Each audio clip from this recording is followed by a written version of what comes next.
Hello and welcome back to the Oreaganic YouTube channel. My name is Reagan Pelton.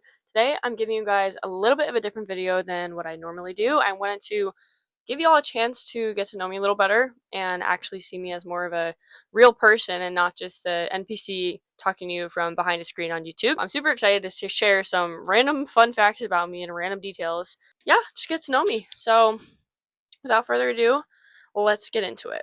First, I want to say if you're new to this channel, please like, subscribe, comment, let me know what you think about the video. It helps me grow as a small creator on YouTube. And if you are returning, thank you so much for your endless support. Now, first fun fact, I could not think of any fun facts when I started to try to think about them. I feel like that always happens. An icebreaker comes up and it's like, what's a fun fact about yourself? And then you're like, not one thing is interesting about me. I can't think of a single damn thing. But Old Reliable came up, which is number one, I do not have wisdom teeth. I straight up was not born with wisdom teeth. They never had to be removed. I literally just don't have them. So, am I lucky? Yes. But I think I'm also missing another pair of like adult molars, which is weird. I don't know. The wisdom teeth just did not want to come with me in this lifetime. They said you would be too wise if we also gave you wisdom teeth, so you're gonna have to make do with what you have. So there we go.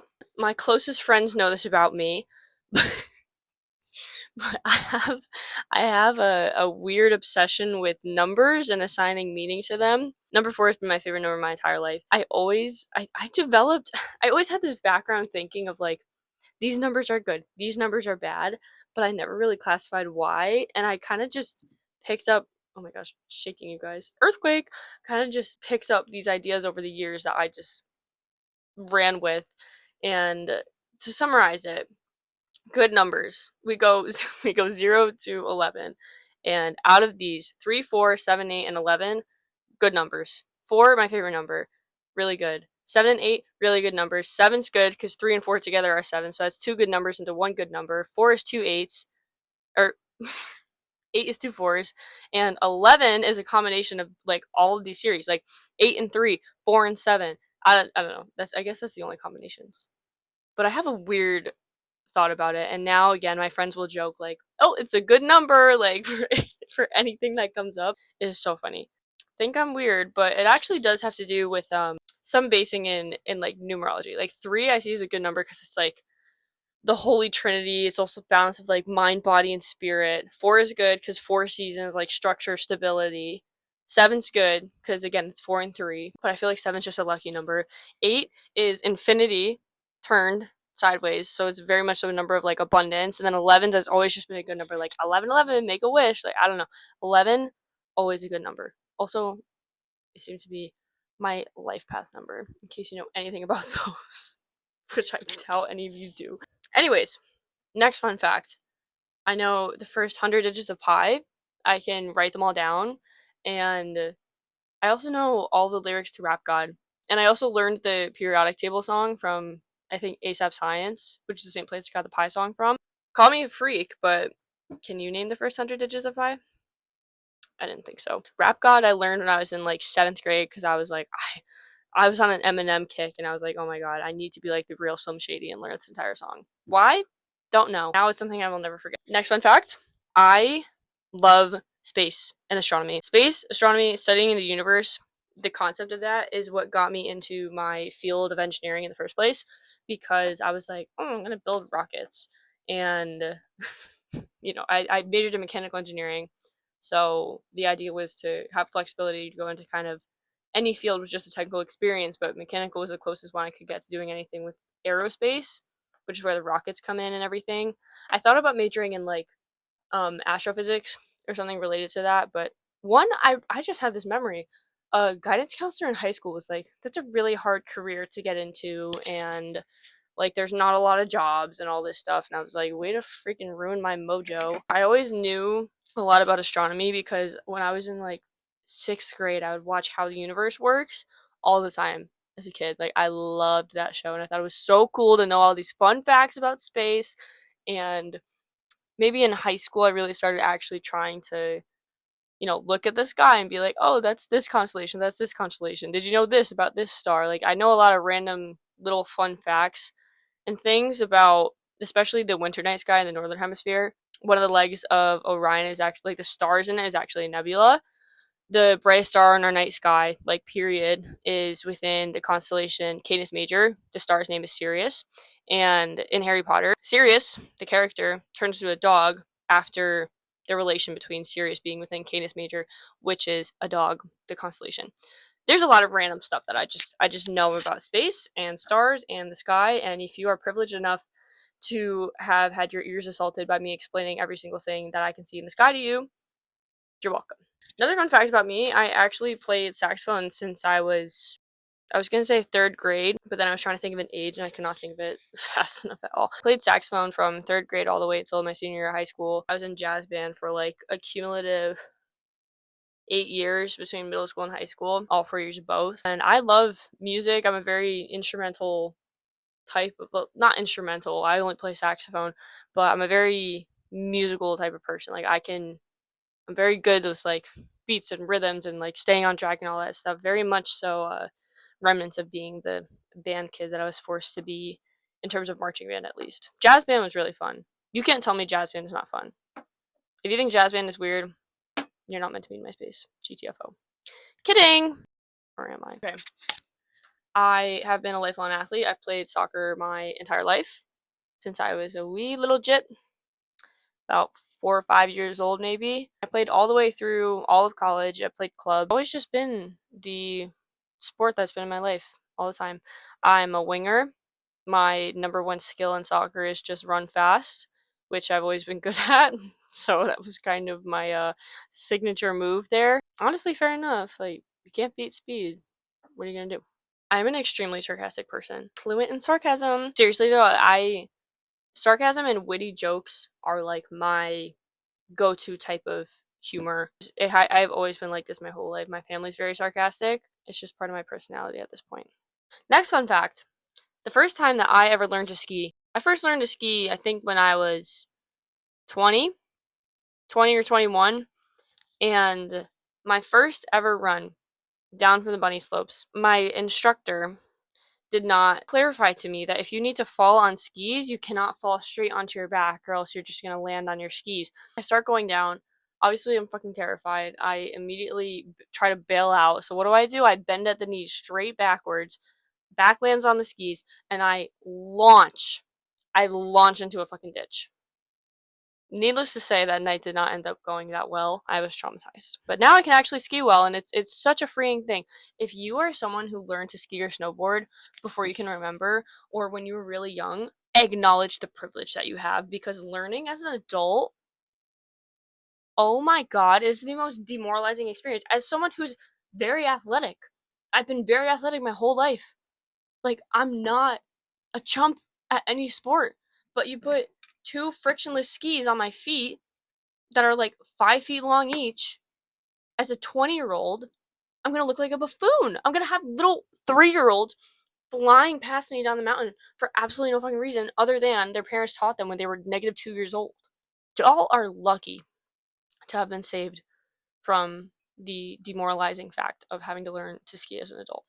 Anyways, I was always seen as the mom of my not even friend groups, kind of. I have been called mom by like friends and people younger than me who I've been like, I don't know, I guess like mentor-y to in like high school, even in college for years, for a long time. Like, I was called mom more than my actual name by some of my friends. I realized I've also always taken on a leadership position in like all of the groups that I've been a part of. Pretty much like all three sports that I played in high school, club soccer and at UConn, and like pretty much anywhere that I can, I kind of always tend to take the lead on things. But I realized that identifying and like really taking on that role is like the mom of everyone. I bear it so they don't have to. Like, that whole mentality is in fact not sustainable and quite detrimental for your actual health and well-being if you want to be fully embodied in like boundaries of like caring for yourself and having like enough energy to give to yourself instead of always feeling like you have to give your responsibilities or take responsibility for everyone else. And now, in realizing that, I have so much more peace of mind and I feel so much happier. The unspoken burden of feeling like you always have to take care of everything for everyone all the time catches up. It gives you meaning in the way of like people rely on you, people can trust you. You're like leading a team, for example, like how I was the club soccer, and it's very fulfilling in that respect because it's not for everyone. Not everyone can do it as well as others, and as nice as that is to be acknowledged for that, it also drains the living fucking shit out of you, which I quickly realized at the end of my senior fall when all this whole transformation journey kind of started for me. So if you're someone who lives like that, where you feel like you have to take on the responsibility for everyone else all the time, you do not. You do not have to. And first realizing that that's your reality and then actively choosing to release yourself from that can be very freeing. And no, you don't have, not saying you have infinite control over your situation, but your mindset shifts a lot more than you would think and helps you feel a lot more in control if you're the one who's actually deciding like what you're believing instead of just succumbing to the flow of just like, oh, I always have to do everything for everyone. No, you don't. You get to decide what you do for who, when, where, with like what energy you have. Yeah, fun fact about me, I've recovered from that. This is another little tidbit, I guess. As you guys know, I'm an engineer. I had an astrophysics minor. I'm a very logical person. I've always been STEM oriented.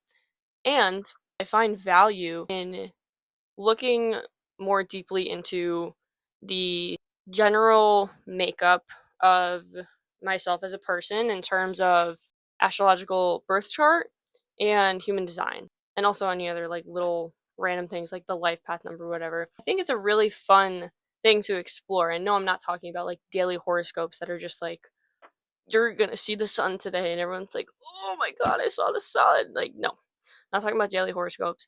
And I also don't think that anything in terms of astrology should define your life. And I do believe that it can definitely inform you of more ideal ways to be catering your energy towards like living your life. And astrology is a study, if you think about it in terms of like mythology and like just humans in general, like we as in tribes across the world, like one things we have in common, we've all been looking at the same fucking night sky for the past like 200,000 years. The sky does not really change that much over that short of a time frame compared to like the whole time scale of the universe and the lifespan of stars. So we've been looking at the same freaking sky the whole time. I don't think I'd throw away any trust or reasoning behind hundreds of thousands of years of what is observational data that notices or identifies trends across the human collective for people born in certain times. Like when you look into your natal chart, it is not just like you're a Gemini. It's like it gives you, there's like houses, there's freaking meanings behind every planet, there's meanings to the degrees and the relationships between like the planets, and like so much fucking shit that goes into it that if you take a deep dive and actually really take time to read through it, I think it's very informing of better ways to kind of focus your energy, or like reasonings behind like, oh wow, maybe I'm not actually made to be a fucking workhorse, and like that's not in my general makeup as a human. That's the case for me. And at first when I saw that, I'm speaking more to human design now, I was like, that doesn't really make any sense because I have been living the hustle life my entire life. So how are you about to try to tell me that the best way for me to live my life is like to be invited to things and that I'm like extremely energetically sensitive?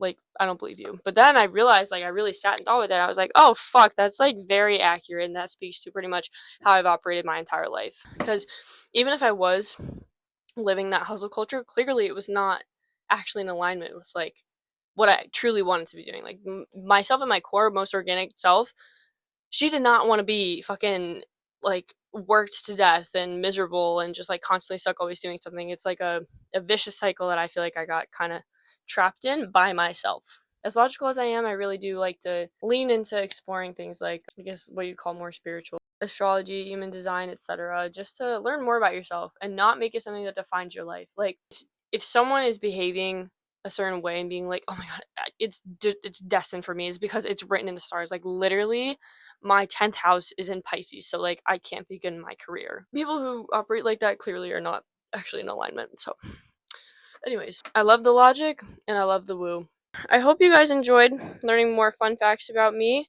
Hope you're enlightened, and I'm looking forward to this facelift that I'm giving my entire personal brand, because lots is changing. Lots is actually moving from being in motion to being in action. I have committed to myself to actually grow, which requires genuinely doing things and posting and putting myself out there, and maybe even doing something like turning my personal Instagram account into like what I've been posting all of this stuff on. Because why am I hiding behind a random ass account that doesn't have my name tied to it?